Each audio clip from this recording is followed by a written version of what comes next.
Hello everyone, कैसे हैं आप सभी लोग। मेरा नाम है सोनिया और मैं हूं आपकी tarot card reader. I welcome you all again to my channel.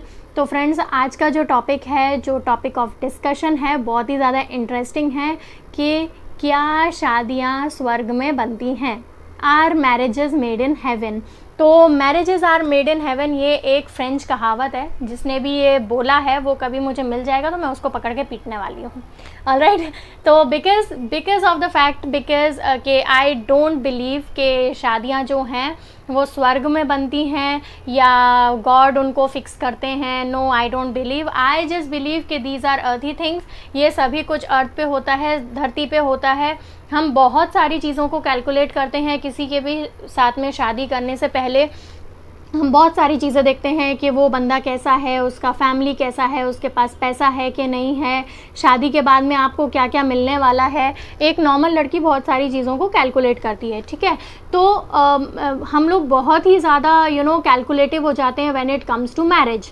तो यहाँ पर हम दिल, दिमाग, फिनेंसेस, हर तरह से सोचते हैं कि भाई उसके घर में, इवन हेल्थ का भी हम लोग सोचते हैं कि उसके घर में कोई बहुत बड़ी बीमारी तो नहीं चल रही है, उसके मदर फादर कैसे हैं। बहुत ज़्यादा आजकल हम लोग बहुत सारी डिटेलिंग पे जाते हैं। आजकल तो बहुत सारे टेस्ट भी होने लग गए हैं कि भाई लड़का लड़की का ना बहुत सारा टेस्ट भी करवा लेते हैं कि कोई बड़ी बीमारी तो नहीं है, राइट। तो इस तरह से this is a very calculative thing कि हम लोग सिर्फ भगवान भरोसे ये चीज़ को आजकल हम लोग नहीं करते हैं। बट देन टू, इतना कैलकुलेशन करने के बाद में भी there are miss happenings, alright. बहुत सारी चीज़ें होती कि लड़की बहुत पढ़ी लिखी है, देन टू उसने शादी कर ली, बहुत दिमाग लगा के भी उसने शादी की है। लड़के का एजुकेशन देखा है, घर वालों का भी एजुकेशन देखा है, उसके भाई बहन एवरीथिंग उन्होंने देखा है। देन टू क्यों ऐसा होता है कि लड़की रो रही है, फिज़िकल अब्यूज़ हो रहा है, वर्बल अब्यूज़ हो रहा है, वो खुश नहीं है, काम नहीं कर पा रही है, सेल्फ डिपेंडेंट नहीं हो पा रही है, बहुत सारी प्रॉब्लम्स आती हैं। तो this is where we can believe के these are not made in heaven, alright, these are earthy things.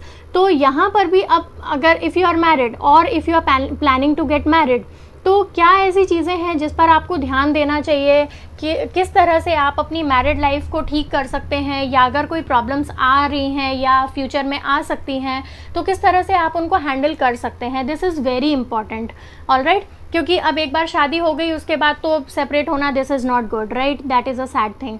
तो इस चीज़ को आप अपने पार्टनर के साथ में अपनी लाइफ को कंपैटिबल कैसे कर सकते हैं, उनकी क्या आदतें हैं, आप कौन सी आदतों को आप सहन कर सकते हैं या कौन सी आदतें आप उनकी बदल सकते हैं जो कि आपके आपके इसमें है, आपके बस में है। अगर कोई चीज़ अगर आपके बस में नहीं है तो आपको नहीं कर सकते, आप वो नहीं कर सकते, ठीक है। जैसे कि किसी को कम्प्लीटली चेंज करना, या अगर कोई है बहुत ही ज़्यादा जड़ दिमाग का है या जड़ बुद्धि का है तो आप उसको चेंज नहीं कर सकते।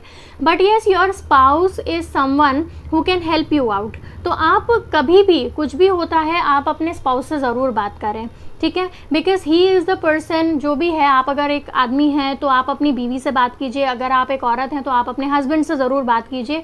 बिकॉज कहीं ना कहीं ये एक रिलेशन ऐसा होता है जहाँ पर वो दोनों अपने स्पाउसेस का केयर करते ही हैं, regardless of whatever they are they are showing from outside, right.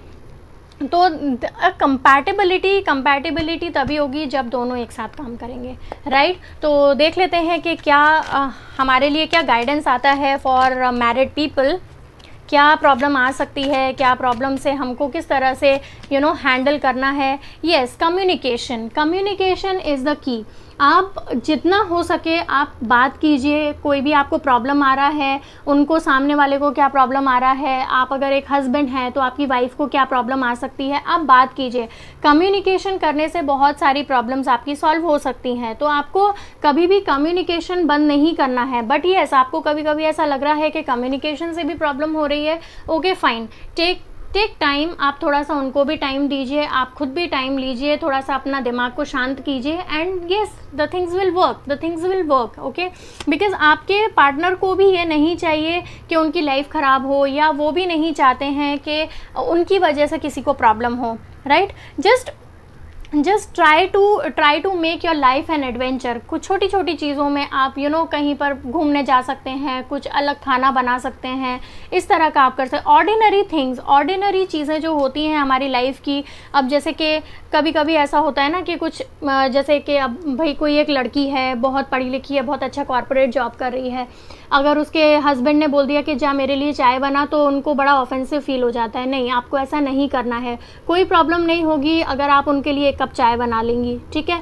वैसे ही हस्बैंड्स के ऊपर भी रहेगा कि अगर आपकी वाइफ है, उसकी तबीयत ख़राब है, वो अगर टायर फील कर रही है, या थोड़ा सा वो पेसिफाई करने के लिए भी अगर वो आप फील कर रही है, तो आप क्या कर सकते हैं, ठीक है, फ़ाइन, उसकी थोड़ी सी हेल्प कर दीजिए। या डेली कोर्स में भी अगर उसने खाना बनाया तो आप डिशेस के साथ में उसकी हेल्प कर सकते हैं। यहाँ पर हमारी इंडियन सोसाइटी में थोड़ा सा ऐसा होता है कि भाई लड़के हैं तो बिल्कुल घर का काम नहीं करेंगे, घर को गंदा करके रखेंगे, but no, this is not the way. All right, अगर वो काम कर रही है तो आपको भी उसकी हेल्प करनी चाहिए, right. So these are a little bit, बहुत छोटी छोटी चीज़ें होती हैं जिससे हम क्या कर सकते हैं, उससे हम अपनी लाइफ को कंपैटिबल बना सकते हैं दोनों तरफ से।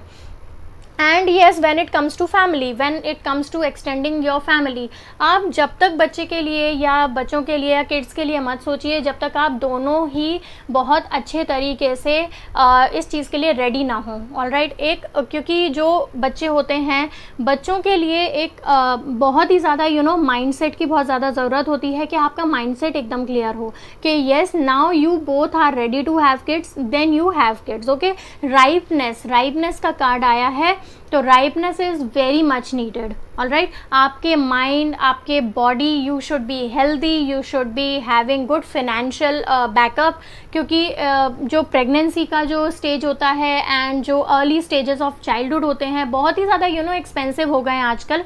तो हमें देखना पड़ेगा कि आप उतना खर्चा कर पा रहे हैं या नहीं, आपकी जॉब स्टेबल है या नहीं। आपको एक लाइफ में एक राइपनेस की ज़रूरत होती है, जब वो आ जाती है तभी आप अपनी जो फैमिली है वो एक्सटेंड करें। All right, angel guides, angel से भी देख लेते हैं कि क्या guidance. Forgiveness is one thing. क्या फॉरगिव कर दीजिए कि ठीक है फ़ाइन, अगर गुस्से में किसी ने चिल्ला दिया है तो ओके फ़ाइन, हमको बहुत किसी को भी अच्छा नहीं लगता कि कोई किसी पे चिल्लाए या ख़राब तरीके से बात करे, नहीं अच्छा लगता है। तो this is for both. All right, कि आदमी लोगों को औरतों पे नहीं चिल्लाना चाहिए, this is a fact, but this is also a fact कि औरतों को भी आदमियों पे नहीं चिल्लाना है, उनको अच्छे से ट्रीट करना है, ठीक है। अगर ऐसा कभी होता है तो आपको अपने जो फॉरगिवनेस की जो चीज़ है, फॉरगिवनेस का जो सेंस है वो हमेशा आपको रखना है। अगर आप इस तरह से रखते हैं तो डेफिनेटली आपकी जो मैरिड लाइफ है वो बहुत अच्छी चलेगी। All right, don't let your past hold your back. Past की चीज़ों को भूल जाइए, पास्ट की चीज़ों को हमको याद नहीं रखना है। पास्ट में जितना जिएंगे उतना ही फ्यूचर आपका ख़राब होता जाएगा, उतना ही आपका टाइम बर्बाद होता जाएगा, ठीक है।